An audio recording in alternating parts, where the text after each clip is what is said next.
Hello again. Welcome back to the final part of Sheffield DM number 10. We've had a brilliant all-day event so far. We've been at it since 9:30, and we've got a couple more superb features for you before we call it a day. Massive thanks to everyone who's joined us today, both those watching at work or at home, and for our guest speakers and panelists for offering their insight and experience. You probably know the drill by now, but if you're just joining us, Sheffield DM is a bi-monthly digital marketing event sponsored by Evoluted. In today's first ever all day, we've already covered SEO, PPC, and digital PR. And last and certainly not least, we will be delving into an area where there are sure to be plenty of opinions: personal branding. It's certainly going to be interesting for me because, quite frankly, my cat has a stronger personal brand than I do. Anyway, first up, we'll have our final talk of the day, and this will be followed by our finale, a Q&A panel session featuring 3 digital marketing personalities. And yeah, let's crack on. I'm very happy to introduce our final guest speaker of the day. Saffron Shergill is a digital PR analyst at Impression, who is going to tell us all about how personal branding can drive your digital marketing career upwards. Hi, how are you? Hi, Saffron. I'm very good, thank you. How are you? I'm good, thank you. Excellent. Good. Have you been following today or not, or are you just joining us? Oh, well, I definitely tapped in for the digital PR talks, especially because Laura from Impression was also speaking. Yeah, no, they've been really great so far. It's tough to follow. I'm sure it's good. I was saying to Laura that the quality of speakers we've had today has been superb, so we're very grateful for everyone who's joined us. Yeah, it's been really great. Yeah. If you're all ready to go, the floor is yours, and I shall leave you to it. Okay, perfect. If you can just confirm with me that you can see my slides. And indeed, yes. Perfect. Thank you so much. So thank you guys for having me. Today, I'm really excited to be talking about personal branding. And what I really want to discuss is what place it holds for us as digital marketers today. So because this is a personal branding talk, of course, I'll start and I'll give you a bit of an introduction of me. I originally started my career in SEO, and that was when I did a 12-month digital marketing placement in the Netherlands. I then graduated with an international business degree, and I joined the Impression team as an SEO analyst last year.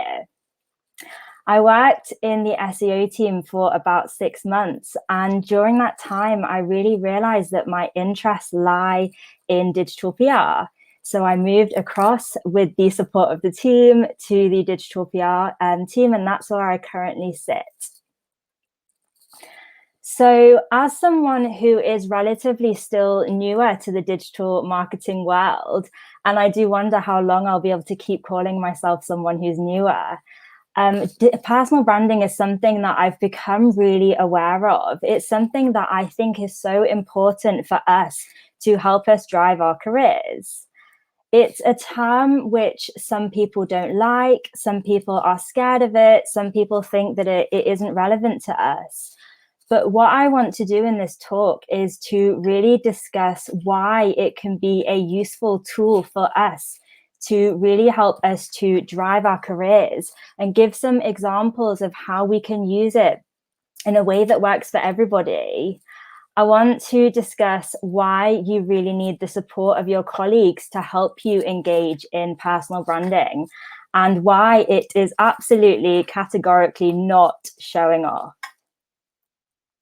So what do we mean when we say personal branding? Well, it's really just the conscious and the intentional effort for you to promote yourself as a position of authority within your industry. You're really attempting to differentiate yourself and to show yourself as a credible individual within your field. People think that personal branding is just reserved for LinkedIn enthusiasts, for those people who are writing a new article every week, or who are posting on LinkedIn 10 times a day, which is also great, but it's not the only way that we can engage in personal branding. I first became really interested in this when an old manager said to me, Saffron, you know, if you want to do well in your career, you're really going to have to work hard. You're really going to have to make yourself stand out, because it's going to be really difficult for you to do well, because you're a person of color and because you're a female. And when they said this to me, it made me realize that either I could just let it become a reality that I wasn't going to do well, or I could use it as something that was really going to drive my success. I was going to use what they'd said to make me always put my best foot forward and always be the one who was pushing myself to the next goal. And that's what I want for everybody to feel comfortable doing, to find their own unique way that works for them, that they can use to drive their careers. And that's what we want to do with personal branding. And yeah, there's a massive misconception that we have to be that person who is shouting the loudest if we want to engage with personal branding. That if you want to be someone who is a thought leader or someone who has a hot take, that you have to always be the person who is the most confident. And that is just not the case. This is really the whole point of my talk, that everybody can find their own unique way to promote themselves. We can find a way that works for everybody. Not everybody will use the same methods, but there is a way out there for each of us that we can use to drive our own success. So the first one that I really wanted to get out of the way is speaking, because of course, speaking activities are really effective ways to engage in personal branding. Whether that's speaking at a conference, an event, doing a webinar like this one, or maybe even running your own podcast. They're such effective ways to engage in personal branding, because we have that opportunity to reach such a wide audience in a short space of time. So we could be speaking at a conference where we're reaching hundreds of people. And yeah, not everybody who signs up to speak at an event thinks, oh yeah, I'm doing this to promote my personal brand. That might not be the case, but whether or not it is, what they're doing, a byproduct of that is that they will be enhancing their personal brand. Because when we speak at these events, when we do these podcasts, we are really demonstrating ourselves to be someone who has the authority and the expertise in an industry to speak about a topic. We're really putting ourselves out there, and we're saying, you know, I've got something to say about this topic and it's worth listening to, and I'm going to add to this conversation.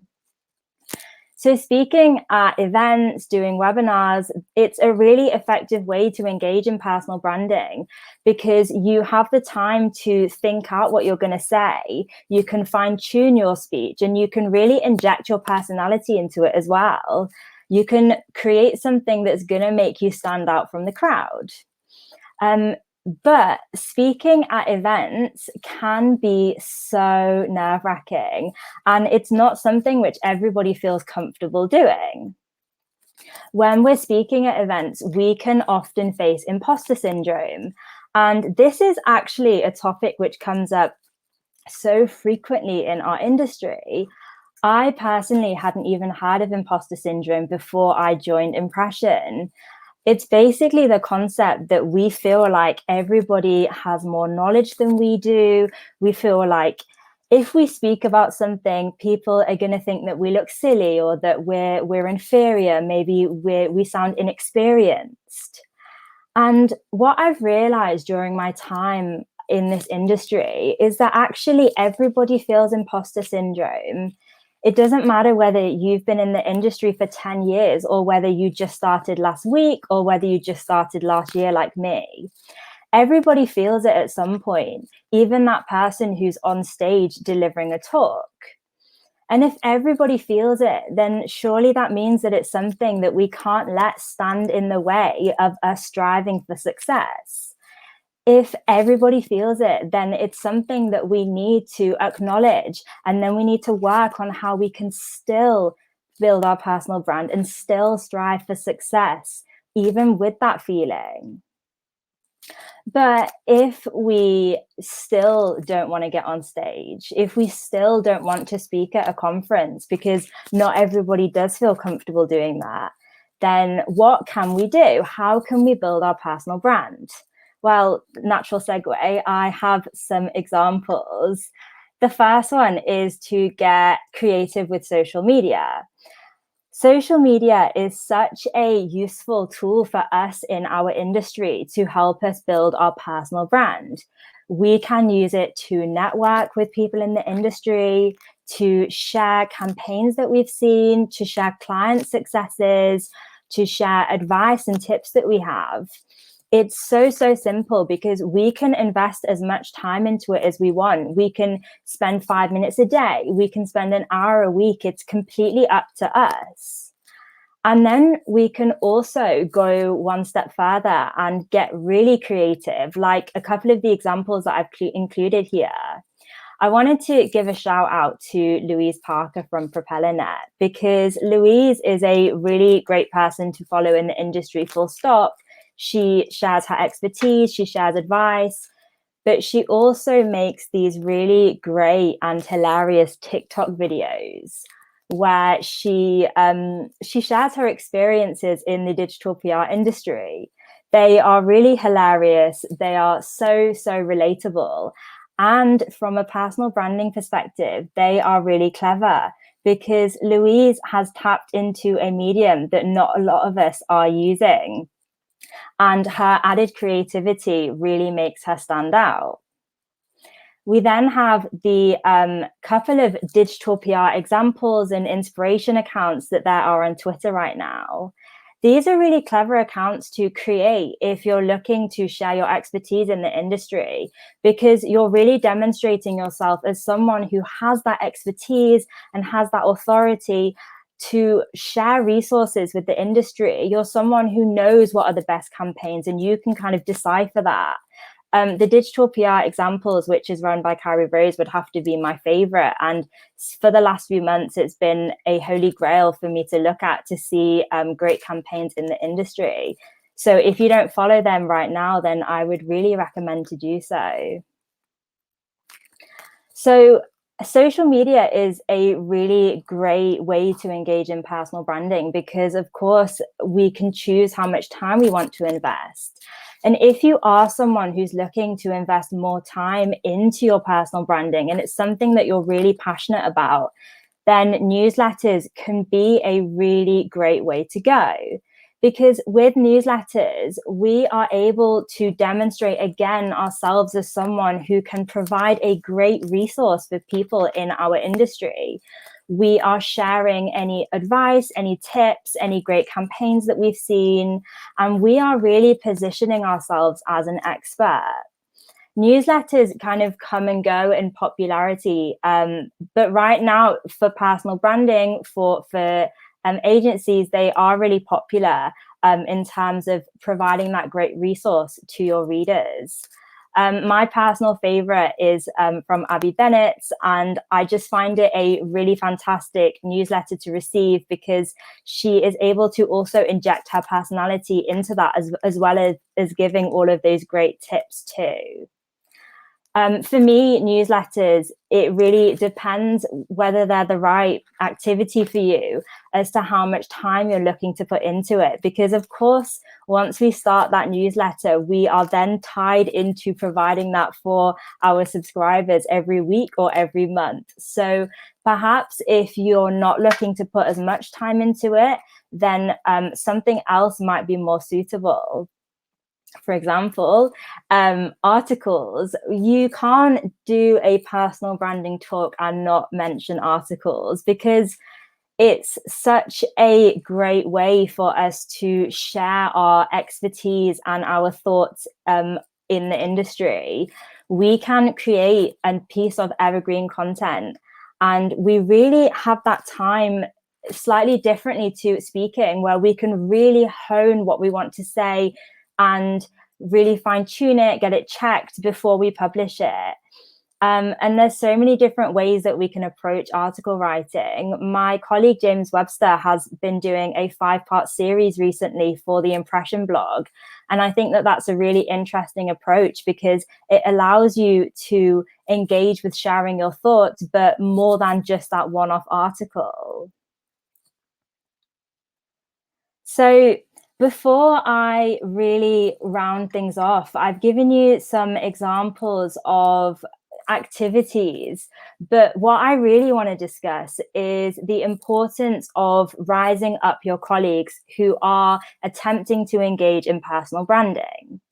I gave a talk to the Impression team a couple of months ago, and something which I really wanted to emphasize was how important it is that your own team, the people that you sit with, are actually supporting you. I've included some screenshots on this screen of some of my colleagues who said some really nice things when I was trying to raise awareness of a talk that I was doing. And the thing is that it's so nerve-wracking when you're putting yourself out there, when you're tweeting about a client success, when you've written an article, when you're speaking. And it really helps when we know that we have our colleagues behind us, we have our team behind us. If you see that someone from your team has shared something on LinkedIn, then go and interact with it. And if you see that someone from your team is doing a webinar, then take 15 minutes out of your day to go and watch it. Because when we have that support from our colleagues, it makes it 10 times easier. And the other way to look at it is that if you won't even take that time to support that person who you shared a desk with, then how can you expect other people to? Okay, and I'll just finish off with this. Please, when you are thinking about personal branding, take these steps to recognize your fantastic work and the achievements that you've made, because it's not bragging and it's not embarrassing to be proud of yourself or the achievements that you've made. You need to strive for your own success and be your own biggest fan. And please, please always support your colleagues when they are engaging in their personal branding activities. Thank you so much for listening. That was absolutely great. Thank you very much, Saffron. Thank you so much. It sounds like, according to the comments section, that's really resonated with a few people, especially the idea that it isn't bragging, it isn't showing off. It's kind of, well, it's another kind of selling, isn't it? You're just selling yourself as a person as well as the work you're doing. Exactly. Yeah, I think we just all need to remember to be our own biggest fans, really. I had a question on this actually, which is that was kind of, do you think that the fear of being perceived as bragging or showing off actually puts people off potential big opportunities to grow their careers this way? Yeah, I definitely do. I think that, you know, sometimes we've done something really great and we're so proud of it and we think, oh, shall I post this online? Oh gosh, no, people are going to think that I'm showing off. But I think it comes back to that whole thing of, if you can't be proud of yourself, then who can? And if we won't show off about our achievements and we won't say that we've done something really great, but then at the end of the quarter, we still expect to get that promotion and we expect other people to say nice things about us in our appraisals, but we won't say nice things about ourselves. Yeah, that is really true, actually. And we had one more question, actually. What would your top piece of advice be for someone who experiences imposter syndrome but still wants to build a personal brand? I would say, firstly, reach out to Kirsty Holes, because I think that she is really an expert on this topic and someone that I've learned a lot from. But then I would say you write down and achieve like all of your achievements that you've made since you started in your career, because I mean, I've been working in digital marketing for 2 years overall, and you don't think you've done that much, but when you sit down and you write down everything that you have done during your time, it really can start to resonate with you. And then again, I think it comes down to making small changes. You don't have to jump on stage straight away. You can start with sharing your thoughts, sharing your advice on social media, maybe with an article, and really build it up from there.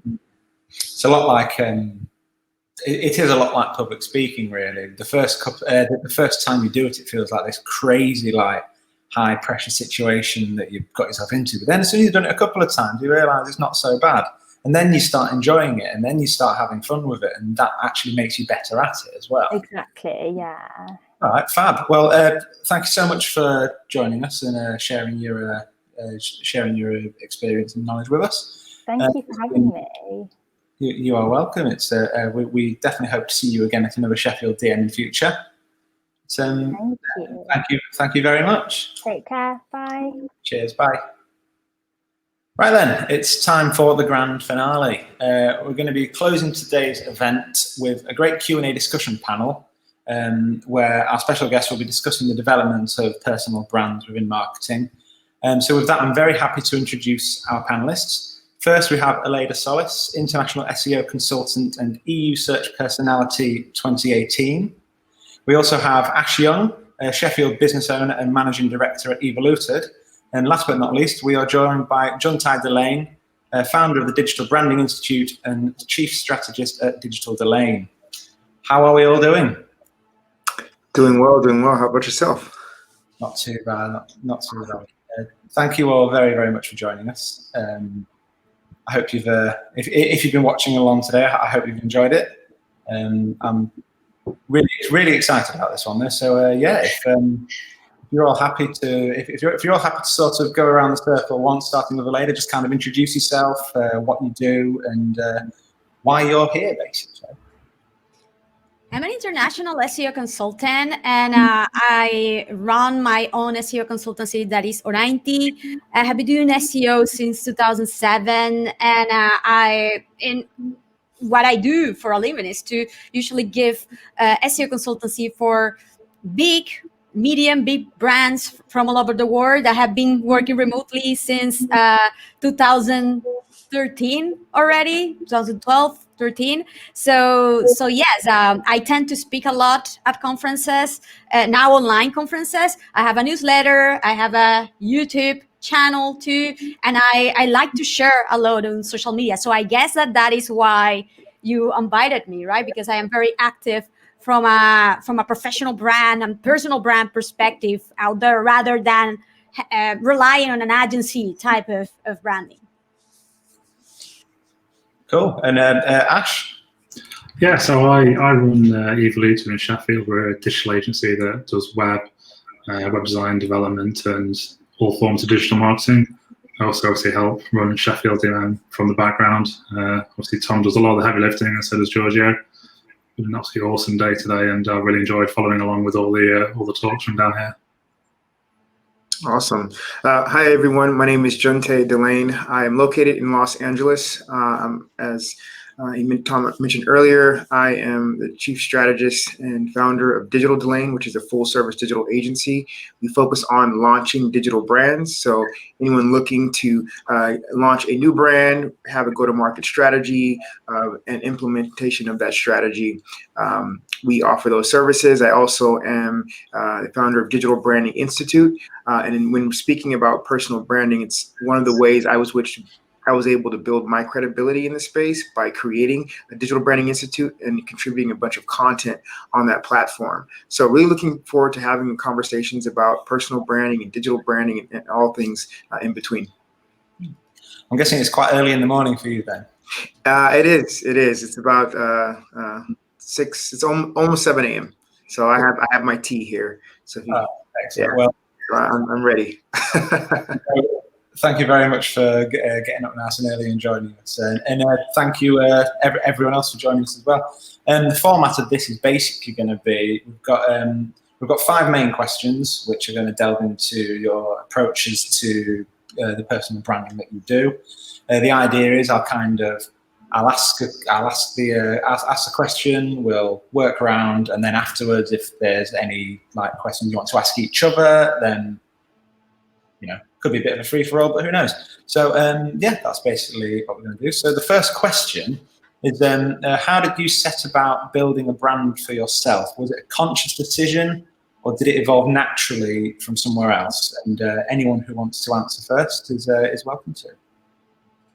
Yeah, in my case, it was actually something very natural. And it was because I saw when I started learning SEO that a lot of people share about their own learning journey, what they found to be interested, what they had tested. I have to say that back in the day, that was super useful for me, because otherwise I would have been stuck for quite a while, figuring out for myself a lot of stuff, right? So I started to do the same. And at the beginning, of course, my posts on my own blog, they were rather basic. But then as I learned, I started to share more and more. At some point, I started to be invited to post at State of Search, Search Engine Land, etc., to more prominent blogs in the industry. And then at some point, they realized that I also knew how to speak well, or relatively well, or at least to express myself well in English. And initially, I started to speak here in Spain, and then internationally, and then more and more, as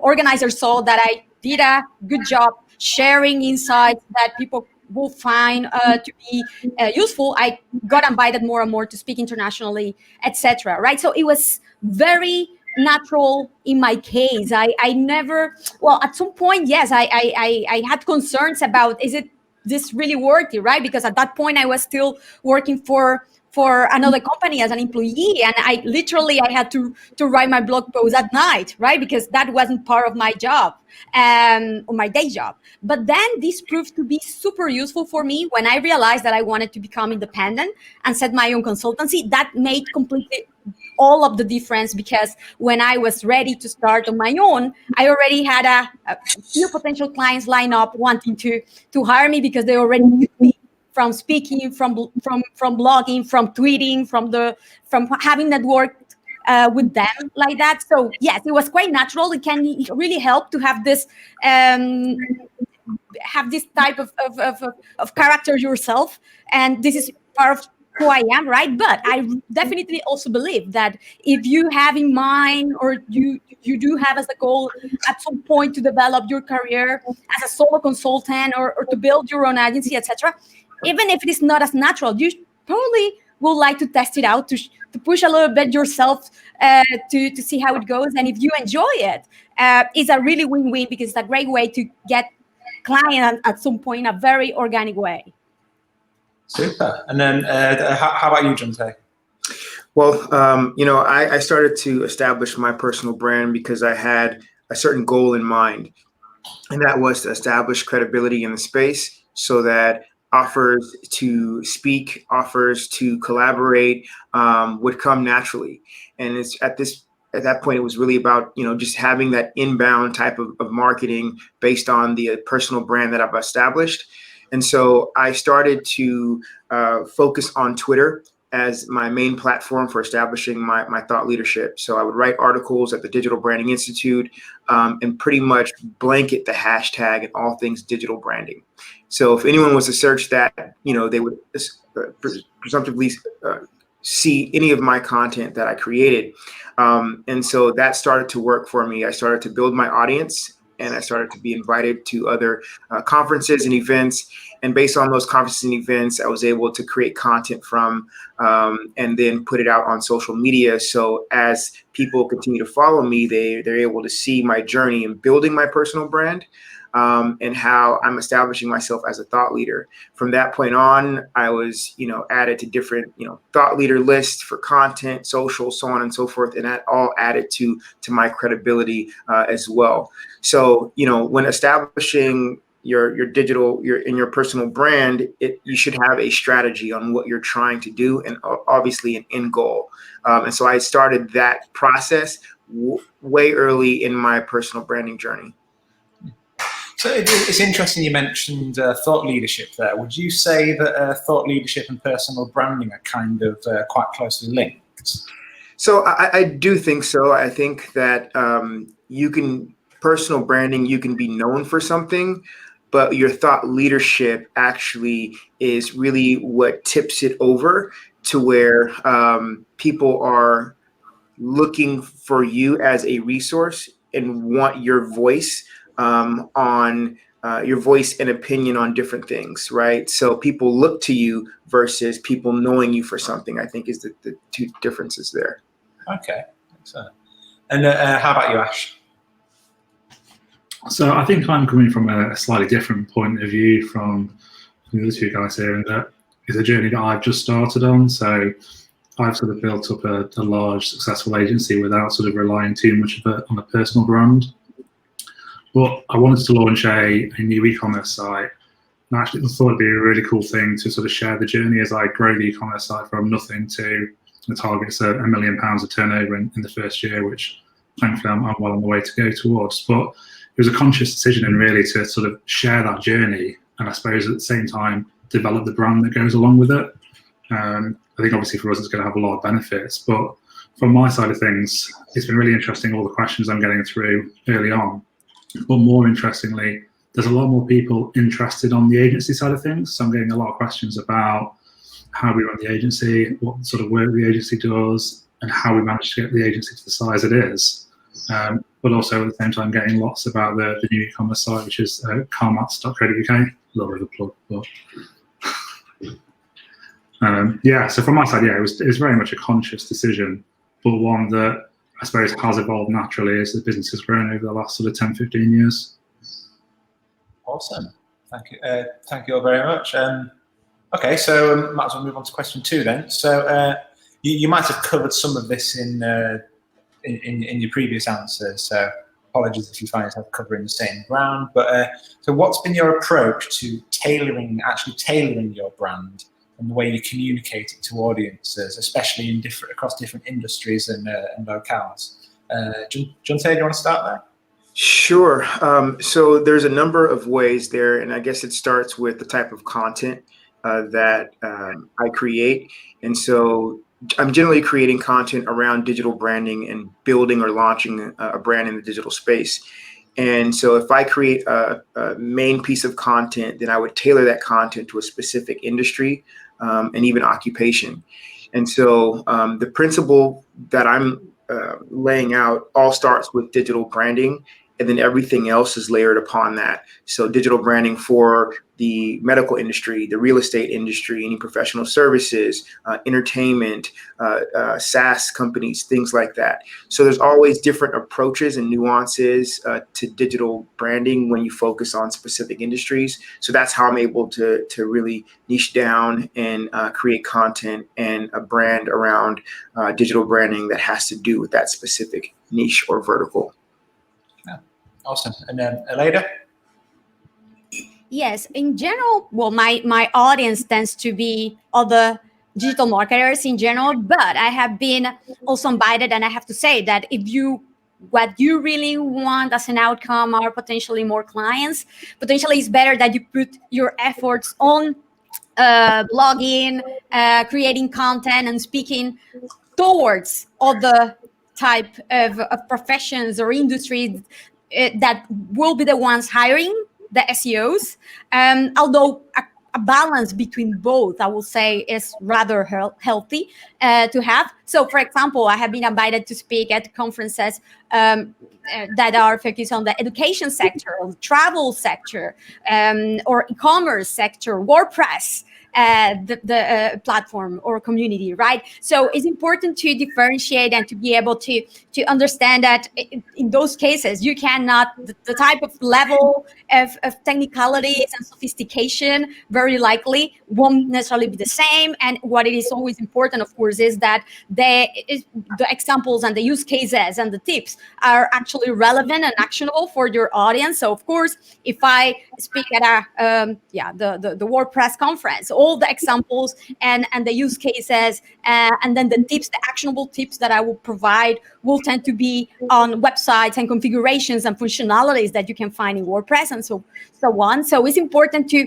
always personalize as much as possible the information that you're sharing, so this audience can identify this to be particularly useful. And even if, for example, I speak a lot about international SEO or e-commerce SEO, right? And a lot of people say, oh my God, it's so difficult to be creating or to create again and again something new from scratch. You don't necessarily need to create from scratch something new every time, every single time. What it is important is that you personalize and localize the different use cases and prioritize them based on your specific audience. That is what is critical, because at the end of the day, this is the thing, right? You want that for your audience, this is something particularly useful and new. It shouldn't be new to you completely from scratch every single time, right? But it's for them what it is important. So it's important to be empathic and put yourself in their own shoes.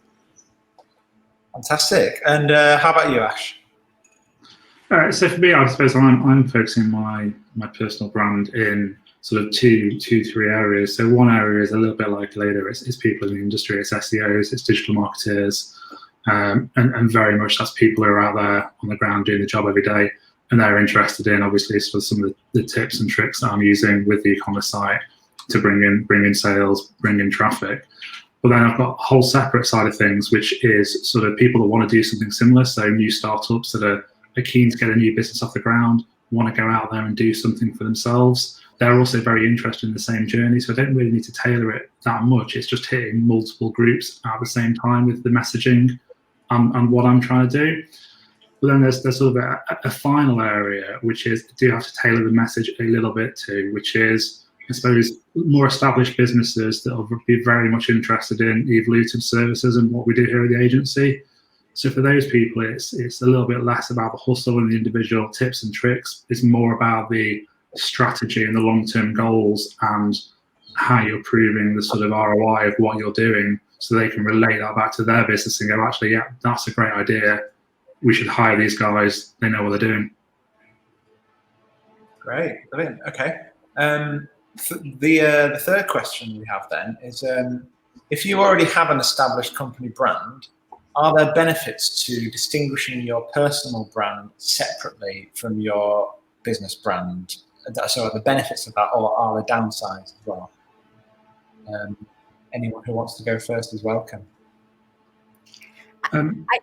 You go, leader. It's fine.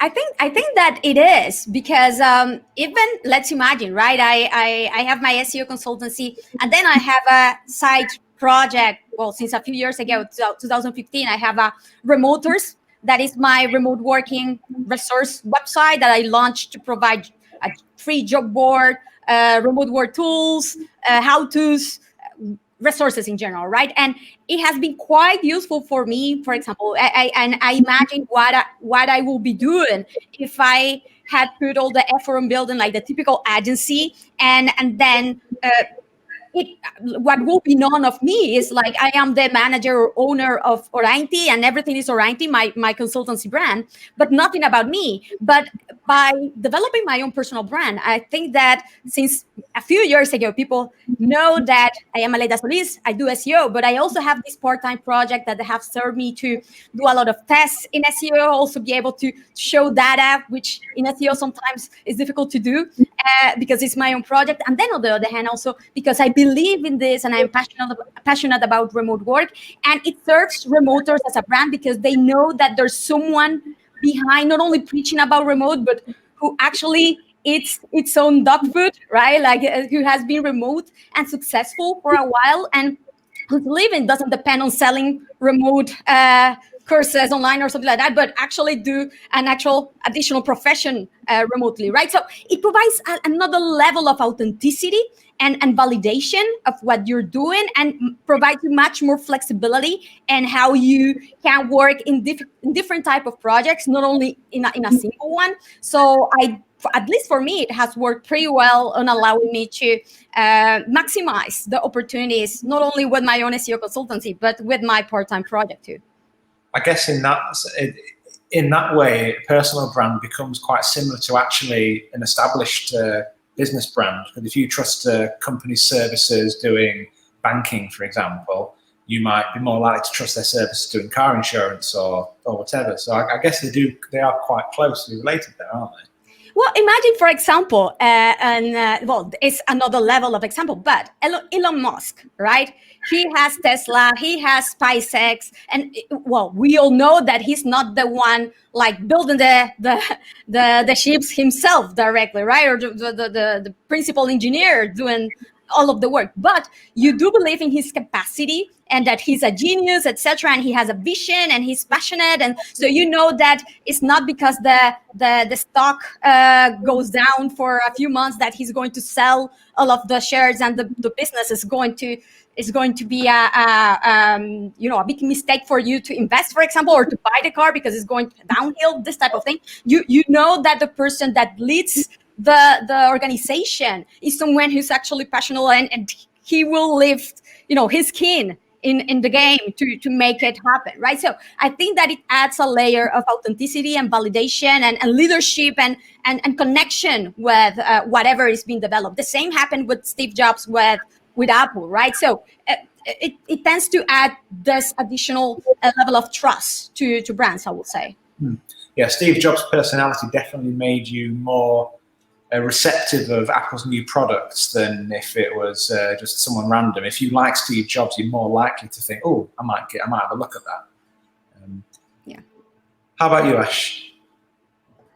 Yeah, I echo a lot of those comments. Actually, I mean, for me, we run a successful agency here, and I think it's really powerful to show that the people behind the agency really get it and really understand it on a personal level, and they're not just suits or money men that are just directing other people on what to do. Actually, the people that own and run the agency are really passionate and can go out there and do all this themselves. So I think that's really, really powerful. And we have people coming to Evoluta based on the fact that they know who I am, they know what I do, and they come to me rather than Evoluta, which is incredibly powerful in its own right. But Evoluta's got its own separate brand that people come through to because they've heard of Evoluta and they've seen what we can do. So for me, I think it's there's lots of benefits about distinguishing the two brands, because you're in a situation where you're attracting people in two different areas.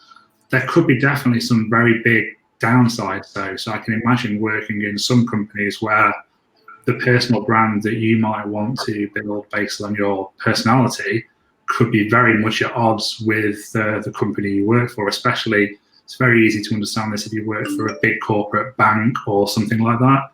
You can see it becoming actually quite difficult to build a personal brand that worked with the company you work for, but also still felt authentic. Awesome. And John?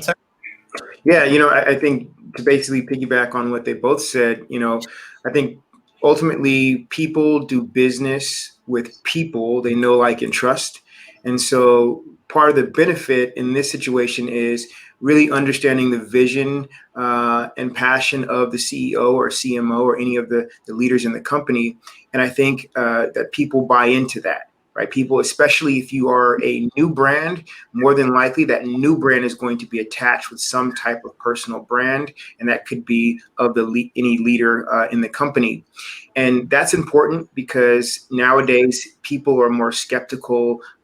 People want to know who are the individuals behind a brand, and they want to determine what are the leadership's vision and view on different issues that could be concerning them, and how would those beliefs help alleviate the target audience's challenges or pain points, right? And that stuff can be displayed through the actions of that CEO or CMO, right? And so I think that is critical, especially when it comes to new brands.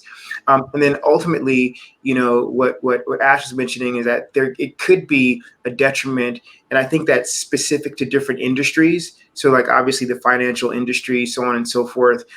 You may not have as big of a personal brand as someone, for example, that is in the tech space, or someone that is, working with, smaller, medium-sized businesses, things like that, right? I mean, ultimately, at the end of the day, it's always best to establish some type of personal brand, because that's going to add more personality to the organization's brand.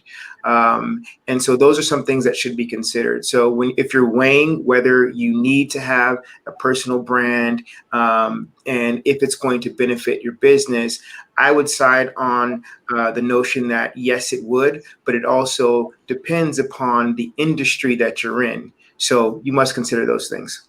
Can I add something? Because I think that what you just mentioned is super important. Like, people buy from other people, from other humans, and this has made all the difference. And of course, depends a lot on the industry, and the level of specialization that you require is different than buying a product that Right.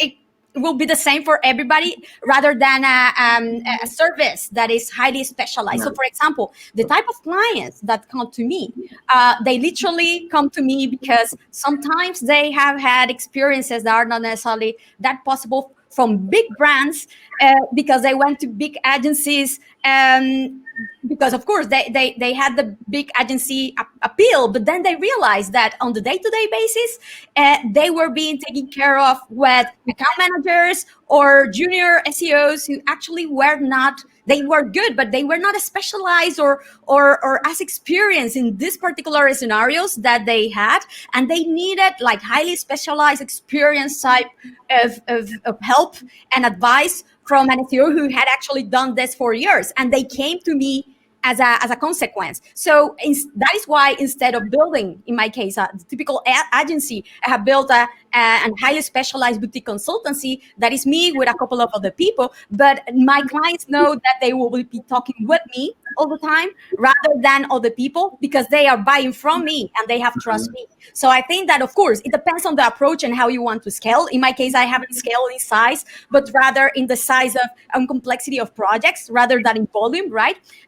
But indeed, you need to verify and validate if it makes sense in the way that you provide your service, and then on the other hand, how you want to scale. That is critical. Yeah. No, I agree. I think over the last few months, our agency has received an uptick in clients, and specifically because of the pandemic. And that's sort of bittersweet in the sense that, there are a lot of clients that still either have a great brick and mortar location, but they haven't really invested heavily into digital. And so because of this uptick, I was, we added on 3 additional people on our team. We have a total of 11. And on many of those sales calls, those individuals would want to speak with me. We have business development reps and so on, but they've either followed me, they've either read some content or viewed a video. And usually when I'm in on a sales call for, clients, ultimately, it ends in a positive situation because they are a little more familiar with me and my approach to strategy and branding and so on. Excellent. Okay, cool. So moving on to question 4 then. And I think all of you at least once have mentioned this idea of authenticity, which is clearly a key component of a successful personal brand. It's ultimately what guides people to engage with you. How might someone building their brand actually cultivate authenticity and actually find their voice? Is there any advice you could give for that? Aleida, if you want to go first. Yes. Well, I think it's like fundamental, right? You cannot fake to be someone who you are not, right? And I have to say that there's nothing worse of interacting with people online, and then when meeting in the real life, physically at some event or something like that, realizing that this person is completely different. It has nothing to do, right? So what it is important, I think, is that you are the one there. And I think that there was a very important point that was discussed in the presentation before this debate, right? That it's okay that you don't need to pretend that you know everything, because nobody knows everything, right? It's okay to share what you actually are focused on. It's okay to share something that you don't know but want to learn, and you are willing to test it out. So this is what it is important. Authenticity is everything, because I think that after a while, maybe at the beginning, maybe you can get away by not being authentic, but after a while, it means everything. And this is why I also think, for me, for example, it's about sharing. Then what is the format that you choose to share is another matter, right? But sharing as a blog post, speaking in newsletters, podcasts, the format is different, but it's about sharing. I think that people perceive as speaking as more complex because you do need to have additional verbal speaking skill, presentation skills, but also it's because it is far more easier to see if you're the real deal, right? If you're actually authentic on what you share. When you are blogging, potentially you may have even ghost writers or whatever, right? So it is important to be authentic and be aligned and know what is the perception that people that you want that people have of you, and also being true to yourself, also where you are in your journey, and that is okay also to not know everything, but what it is important is that people perceive of what you actually know and what you are willing to do, and your ethics, work ethics, that is 100% like critical and fundamental in this space, especially. Yeah, I agree. People nowadays, they fact check, right? And so when you consider putting things out there, yes, you ultimately want to make sure that you're authentic, because if you come off authentic or do something that really leads to the fact that you are not being authentic, then people, especially on social media, will sniff that out. And you would have, comments all in your comment section about people who are fact checking. So, naturally, we have a society where people are really wanting to see if your words are displayed in the actions that you post on social media. But also another thing, on the other hand, is really at the end of the day, no one can tell you about your truth if it's your truth, right? No matter how it's expressed. And so hopefully that would provide some solace in anyone who's, worried about imposter syndrome, so on and so forth, because I definitely, had issues with that earlier on, and speaking to, CMOs with billion-dollar budgets. And, during the time when I first started speaking, didn't really have that experience. But I had a perspective, right? I had a unique lens that they wanted to know about. And I had some experience in, for example, budgeting. So I can speak their language, but also apply my own lens and perspective. And so that is something that I felt like was unique and important for people to know. And it didn't matter if I had certain depth of experience in a different field. I had a lens and a perspective that I think people needed to know. And so I think taking that approach was a very authentic approach. So if anyone is suffering from, I may not have enough experience in a certain field, or I may not know a lot about a particular topic, what you can do is share the information that you are currently consuming and create conversations around it, right? So you're not saying that I have this novel idea and I'm putting it out on social media. You can talk about someone else's novel idea and how that applies to your unique industry or niche or vertical, right? So these are all different ways to share, but also remain true to your authenticity and your story and your passion and your truth overall. How about you, Ash? So from my side of things, it goes back to being, like we said it a lot, authentic. But when I started on this sort of journey, the thing that I suppose I wish I'd thought about at the time is that not to be afraid to go out there and share more. So I applied a little bit of a filter, I suppose, to, are people going to find what I'm sharing interesting? Is this interesting? Is that interesting? Are people going to care? And actually, what I found is the more I share, the more engagement you're getting, the more people buy into what you're saying and buy into the journey and the story. So I've basically just taken the filters off a little bit, and I'm just posting actually what I'm doing on a sort of a semi-daily basis, what I'm actually working on at the moment, what is working, what isn't working, and just putting it out there. And that seems to be going down really, really well.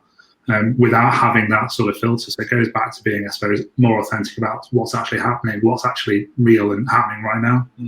Yeah, because I suppose if someone only ever talks about the great, the big, and the biggest, most successful or impressive things, it starts to get a bit, that's where it starts to go into like you're just bragging on you and flexing. So, okay, and the final one of the 5 questions. Which platforms and mediums have you personally found the most effective at actually driving this engagement with your personal brand? Are there any, and as well as that, are there any emerging platforms or mediums that you are experimenting with at the minute? So from my side of things, I find Twitter the best, but that's because I enjoy posting on Twitter. I just find it the most enjoyable platform to post on. I do actually get a lot more engagement on Instagram when I'm posting stories, talking about what I'm doing on a sort of day-to-day basis. Get a lot of engagement, a lot of DMs from that. But I find that sort of content isn't my natural habitat. I find it very difficult being on stories and filming those.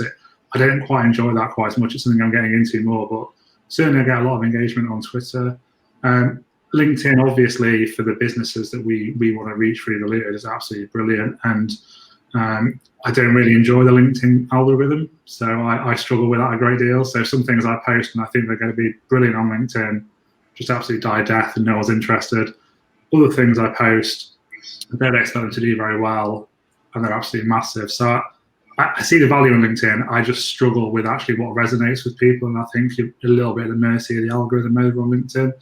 Don't really post on any of the sort of the newer channels like TikTok. I'm probably not the right sort of generation for that sort of thing. Probably not, but I'm not saying it to your face. Leda, how about you? Yes, in my case, Twitter came very naturally again because also I was an early adopter in early 2007 or so, and I have felt that Twitter also is a way to network a little bit, and again, depends a lot on the industry, but I think that SEO Twitter is very active too, and is how I also keep up what is going on, and also where I share something that I have written, right? So Twitter is great for that. I will say if you want to keep up and want to start networking, and I think that a lot of people is also willing to share a lot and help a lot over Twitter.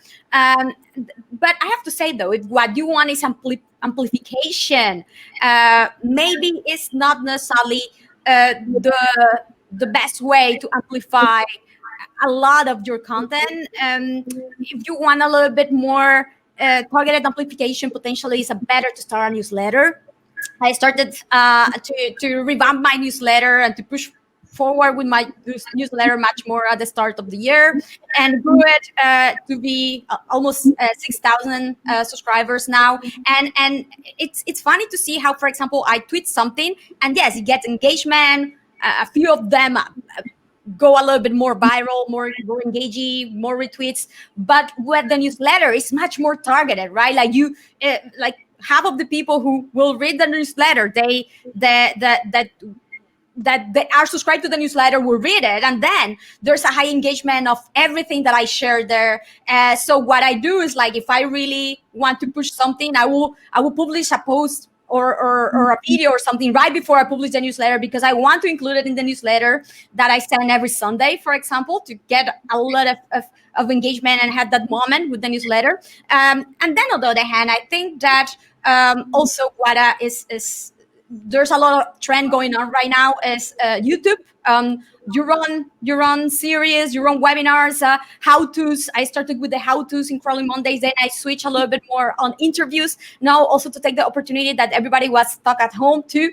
And then I have found that in particular, I loved it because it allowed me to connect with many other professionals, while also not only allowing me to publish it in video format in YouTube, but also easily reformatting the video into a podcast that you can do quite easily with many tools nowadays. So it allows me to be a little bit everywhere and amplify the presence that I have rather easily. So of course, it's something that you need to enjoy. I will say that the first thing potentially will be to start with your own blog, and whenever you have the chance as a start to do guest posts in big prominent type of publications in the industry. But of course, you want to also post into your blog, and then when you gain confidence and feel much more confident to be able to start speaking, whenever someone asks me, like, what do you recommend me to start speaking in the industry, I will say start recording yourself speaking, explaining what you have learned, explaining what you have posted about in a blog, but like this on camera. So the next time that this conference open up to new speakers, you can pitch yourself with the video, right? So I think that there's a lot much more and less restrictions nowadays to show our skills and to show what we know in many different ways like this. Yeah, that's awesome. And for me, I started off focusing on Twitter just to make sure that I'm able to connect with all the people on the platform. Usually any of your, the thought leaders in the space, people who are influencers are going to have, Twitter accounts, and you're going to be able to connect with them. The Twitter Fire Hose also makes a lot of data available for you, so you can really follow the right people. And then also with LinkedIn, focusing on pushing my thought leadership, my articles, having conversations around different topics that I'm thinking about on LinkedIn always works. It seems like right now I get a little more reach on LinkedIn, and I think based on the algorithm, it's obviously designed to make that happen, so that positively reward you for posting on LinkedIn, have you coming back because you're getting more engagements. It's the same thing for all the other social networks. I also have a presence on Instagram as well. And so I'm really interested to see how Instagram Reels, and I believe they just released that today. And so it's basically a app that was developed to compete with TikTok. Right. So I'm really interested to see, what strategies can come about there. And then also Facebook. Obviously, we know that, the majority of the new Facebook members are people that are 45 plus. So the older 55, 60, so on like that, something like that is really growing on the platform. So just understanding where the audience is. I'm trying to have a presence on most platforms, not all platforms, but I just try to create one piece of content and then repurpose that content, create conversations on Twitter, on LinkedIn, and showcase sort of that development process through Instagram and possibly Reels. Who knows? So those are some of the networks and platforms that I'm currently using now. Yeah, I was wondering when Instagram would try and come up with a TikTok rival. Well, they just released it today. I woke up this morning to many other my thought leader friends saying that they've been trying out Reels. So I was like, oh, it's live. Okay, so I'll try it out. Well, that's it. That's it for the 5 main questions. Thank you all very much for your answers and the amount of detail.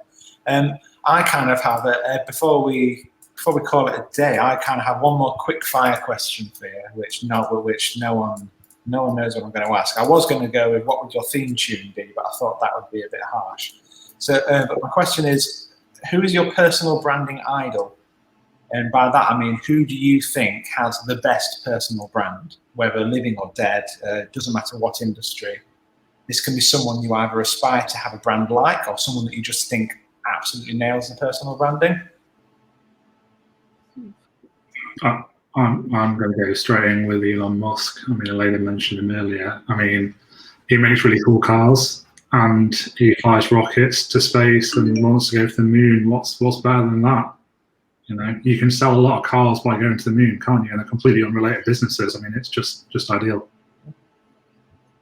Any others? Yeah, I agree with Elon, and I have to say that potentially, although there weren't social networks at that time, but Steve Jobs, you know why? Also because the guy also had his dark side.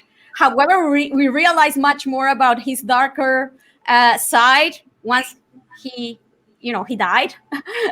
But when he was around, everybody idolized him. So actually, he was a genius controlling the communication, how he was perceived at the time, right?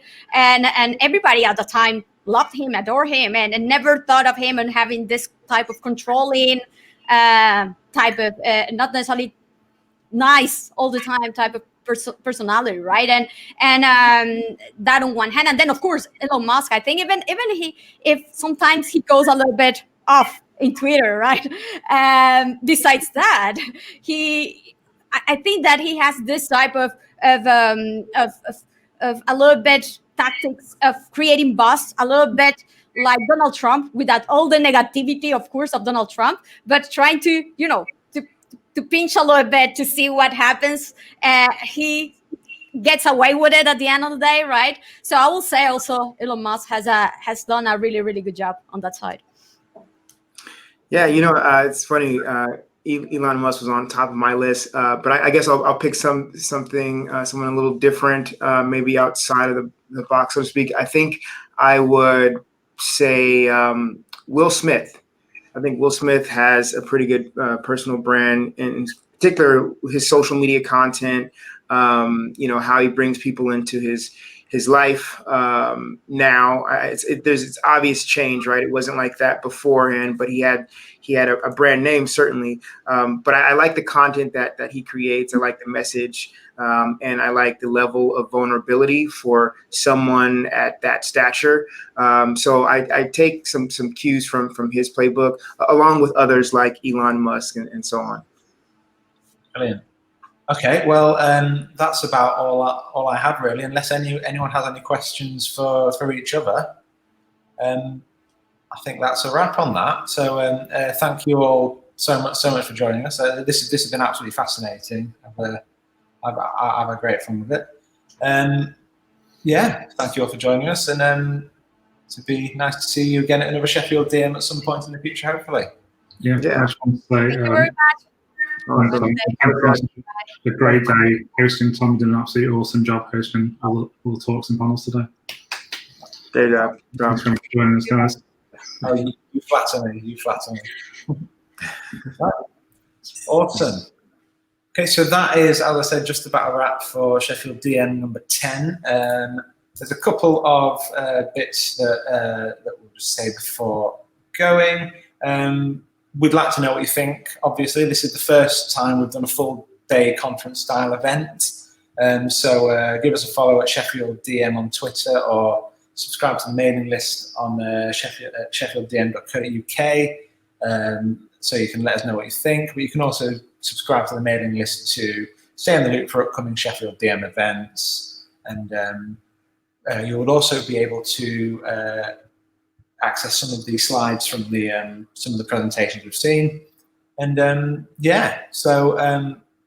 apart from that, massive thanks to everyone who's made this happen. Big thanks once more to all the great guest speakers and panelists we've had. That I think the content quality of this Sheffield DM has probably been the best ever, even though it was also the longest. I think it's also been the best. Thank you very much to the Sheffield DM team behind the scenes, making this all work and making sure I'm not stranded on webcam at all.